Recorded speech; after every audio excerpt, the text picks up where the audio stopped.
नमस्कार दोस्तों, जय जोहार। मैं कौशल तिवारी और बिहनिया संध्या में आपका स्वागत है। बिजनेस का एक ही ईमान होता है और वह है मुनाफा।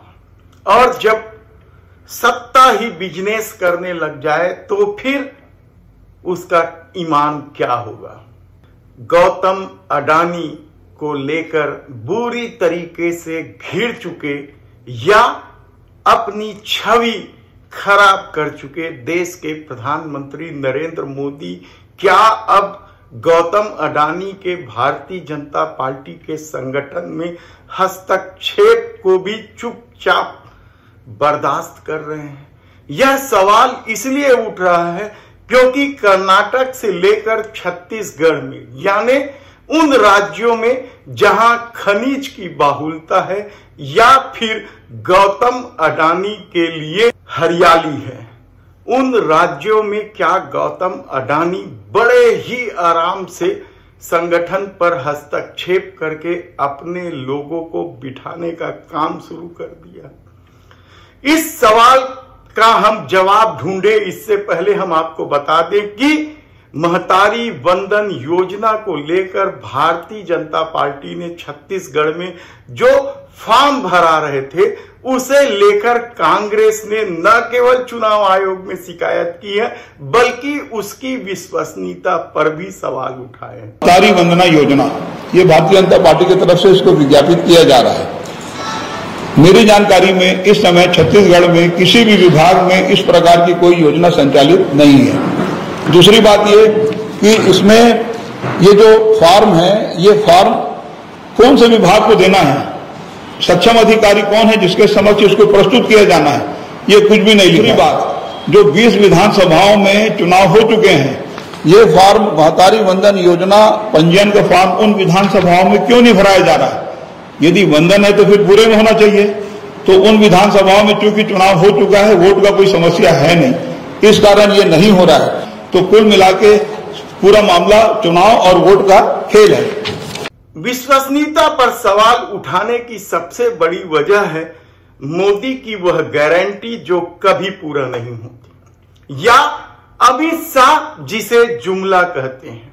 और शायद यही वजह है कि कांग्रेस अब खुलकर इस फॉर्म भराने की न केवल आलोचना कर रहे हैं बल्कि छत्तीसगढ़ के मुख्यमंत्री भूपेश बघेल ने कल दिवाली का जो तोहफा महिलाओं को दिया है वह क्या कारगर साबित होगा और भारतीय जनता पार्टी एक बार फिर बहुत नीचे चली जाएगी। तो आज दिवाली के शुभ दिन में माता बहनी मंडल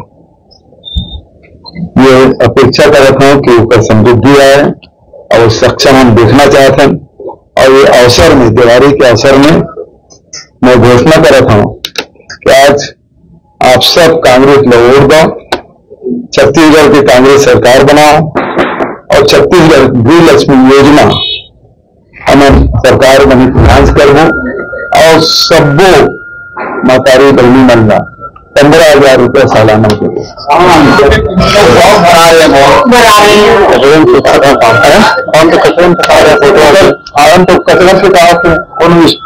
ऊपर गारंटी की कोई गारंटी नहीं है, कांग्रेस की गारंटी का भरोसा है। ये सारा खेल जो हो रहा था वह भारतीय जनता पार्टी का अपना खेल है और वह फॉर्म भी भरा रही थी। पिछले घोषणाओं को तो पूरा नहीं कर पाई। आज भी 300 रुपए बोनस किसानों को नहीं मिल पाया, न तो बेरोजगारी भत्ता का ठिकाना था और न ही दूसरे कई घोषणाओं का। तब महतारी वंदन योजना के फॉर्म भराने को लेकर जब आलोचना शुरू हुई या फिर बरगलाने का जो खेल शुरू हुआ, क्या भूपेश बघेल की घोषणा के बाद यह रुक जाएगा, इस पर विराम लग जाएगा और महिलाएं अब 12,000 की बजाय 15,000 रुपए की तरफ आकर्षित होंगे? यह सवाल बेहद ही महत्वपूर्ण है क्योंकि इन दिनों राजनीति इसी ढंग से चल रही है। महंगाई और बेरोजगारी से त्रस्त जनता उन्हें ही क्या वोट देगी जो उन्हें सीधे फायदा पहुंचाएगी। और इस रणनीति में जिस तरीके से कांग्रेस अपने को शामिल कर चुकी है, इससे पहले केजरीवाल और नीतीश कुमार यह रणनीति अख्तियार कर रहे थे, तो क्या आने वाले दिनों में मोदी सरकार इससे दिक्कत में आ जाएगी। लेकिन आज हम बात करेंगे अडानी के हस्तक्षेप को लेकर या अडानी के दखल को लेकर। जीवन भर परिवारवाद का विरोध करने वाली भारतीय जनता पार्टी कर्नाटक में यदि अचानक येदियुरप्पा के बेटे विजेंद्र कुमार को प्रदेश भाजपा का अध्यक्ष बनाते हैं, तो इसकी वजह क्या है? सूत्र बता रहे हैं कि यह पूरा मामला गौतम अडानी से जुड़ा, क्योंकि वहां कांग्रेस की सरकार है और गौतम अडानी की नजर कर्नाटक के कई क्षेत्रों पर है, इसलिए वह विजेंद्र कुमार को सामने लाने की कोशिश में लगे हुए थे और अंतोगत्वा उन्होंने भारतीय जनता पार्टी को इसके लिए तैयार कर लिया। लेकिन दूसरी तरफ छत्तीसगढ़ में बड़े जोर से ढोल धमाके के साथ यहां तक कि आदिवासी दिवस पर एक आदिवासी अध्यक्ष विष्णुदेव साय को पद से हटा दिया गया था और उसकी जगह भारतीय जनता पार्टी ने अरुण साव, जो सांसद भी हैं, उन्हें प्रदेश अध्यक्ष बना दिया गया था। उनके प्रदेश अध्यक्ष बनते ही यह माना जा रहा था कि छत्तीसगढ़ में बहुतायत में रहने वाले साहू समाज का वोट मिल जाएगा और एक ढंग से यह भी प्रचारित किया गया था कि अरुण साव ही अगले मुख्यमंत्री होंगे। हालांकि चुनाव मोदी के चेहरे पे लड़ा जा रहा था, लेकिन सारा खेल क्या अडानी ने बिगाड़ दिया या अमित शाह अडानी के इशारे पर अब अरुण साव को किनारे कर चुके हैं? टिकट वितरण को लेकर तो यही दिख रहा है, क्योंकि टिकट वितरण में अरुण साव की नहीं चली कहा जाए तो गलत नहीं होगा। टिकट वितरण से ही यह साफ दिखने लग गया था कि अब रमन सिंह की चलेगी। रमन सिंह को कौन नहीं जानता है। छत्तीसगढ़ के मुख्यमंत्री ने तो खुलेआम रमन सिंह के संबंधों का खुलासा किया कि रमन सिंह के साथ जो प्री दो अधिकारी थे, आजकल वो नंबर 2 के और अडानी के संपर्क में, समझ गए ना? वही लोग स्टोरी प्लान कर रहे हैं और वही लोग लिख के सब स्क्रिप्ट लिख के दिए हैं जिसके हिसाब से कार्रवाई हो रही है। और तो क्या अमन सिंह के माध्यम से अडानी और अडानी के माध्यम से सारा खेल खेला गया और रमन सिंह को एक बार फिर ताकतवर बनाया गया? और जब रमन सिंह की जो छवि पिछले 15 सालों की सत्ता की सामने आने लगी, तो क्या अब अमित शाह उसी इशारे पर ओपी चौधरी को बड़ा आदमी बनाने की कोशिश कर रहे हैं या विष्णुदेव साय को बड़ा आदमी बनाने का दावा कर रहे हैं? इस दावे पर भी छत्तीसगढ़ के मुख्यमंत्री भूपेश बघेल ने जमकर प्रहार किया है।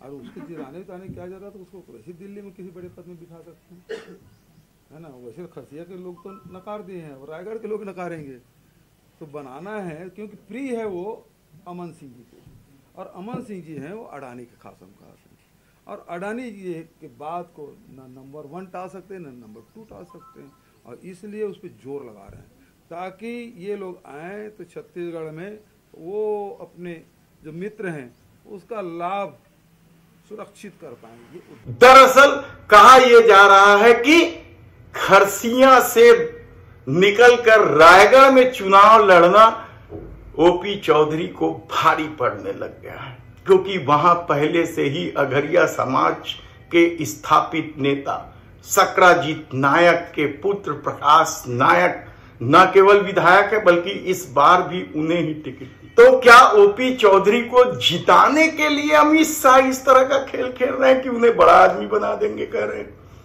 विष्णुदेव साय भी क्या बुरी तरीके से फंसे हुए हैं?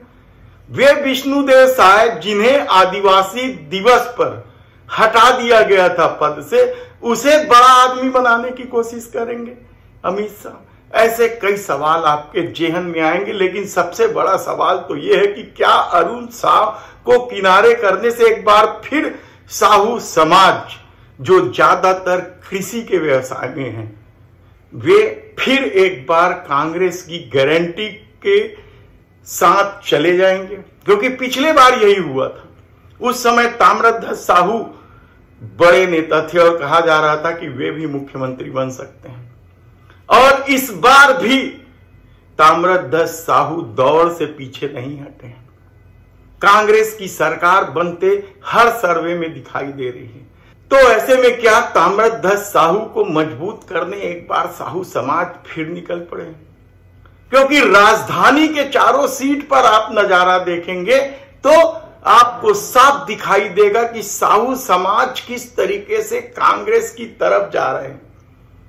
चाहे उत्तर की सीट हो, चाहे रायपुर ग्रामीण में तो मोतीलाल साहू को टिकट दी गई है।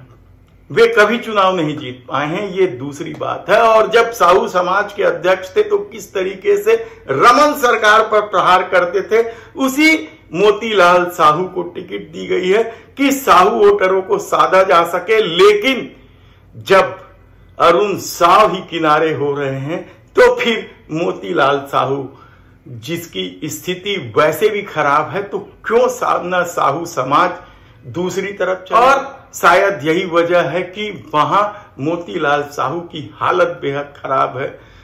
और यही स्थिति रायपुर दक्षिण में भी है।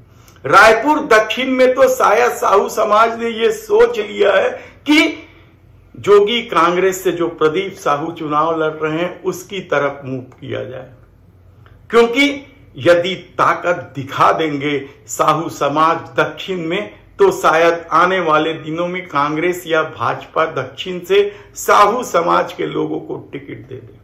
और यही वजह है कि साहू बाहुल्य क्षेत्रों में प्रदीप साहू की स्थिति शानदार है, कहा जाए तो गलत नहीं होगा।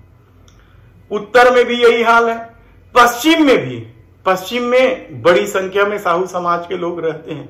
और पिछली बार जिस तरीके से उनके साथ व्यवहार हुआ था उससे साहू समाज तो पहले ही वहां के भारतीय जनता पार्टी से नाराज रहे।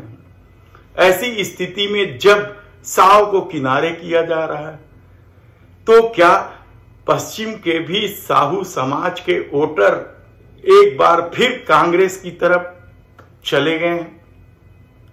यकीनन जो माहौल दिख रहा है उससे तो यही लग रहा है कि एक बार फिर साहू समाज ने कांग्रेस को समर्थन कर दिया है।